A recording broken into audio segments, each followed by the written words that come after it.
Medyo malayo ang narating namin ngayong araw mga beshiwap dahil dumayo kami dito sa Rosario, Batangas. Nagdadrive lang kami nang mapansin namin itong Hot Grill Restaurant at ang kanilang specialty ay chicken inasal at lomi. Pero napakadami din pala nilang ino-offer dito at karamihan ay talagang mga available nga daw sabi ni ate. Lalo tuloy kami no curious ni Papa P kaya ayan nga at umorder na siya. Flex ko muna ang buong pwesto nila, ang aesthetic at malinis nga ng hand wash at utensil station. Kahit katirikan pa ng araw dahil pananghalian na ng mga oras na ito ay napaka-presko, mahangin at maaliwalas talaga ng lugar. Pagkatapos naghanap na ng pwesto si Papa P, mga 10 hanggang 15 minuto lang ang hinintay namin at dumating na din ang order na chicken inasal at pork liempo. Ang petso na unlimited rice at drinks kay Papa P sa halagang 170 pesos habang liempo with unlimited rice at drinks din ang sa akin no 160 pesos ang eksaktong in-order namin. At yan pa nga ang close-up shot para kita-kita nyo talaga mga beshiwap. At syempre, sinimula na din namin at hindi na pinatagal pa ang food trip na ito.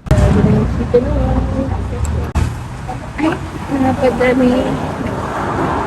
Tapos kunwari hindi scripted itong paghigop namin ng sabaw. Syempre hindi mawawala ang sharing para matikman namin ng isa't isa. Este yung ulam pala. Hindi natin pwedeng makalimutang i-share ang kanilang official Facebook page at ang kanilang kumpletong address ay Bagong Pook, Rosario, Batangas, katabi ng BM Gasolage Station. Pero makikita din sila sa maps para dumali ang buhay mo sa paghahanap beshiwap. Open din sila mula Monday to Sunday 8 AM to 10 PM ayon sa kanilang Facebook page. All in all ay nasayahan kami ni Papa P kaya't isang masarap na food trip na naman tayo ngayong araw. Salamat sa inyong pagsama mga beshiwap. Follow lang dito sa aming official Facebook page na Modern Depenya para updated kayo sa aming latest gala at food trips.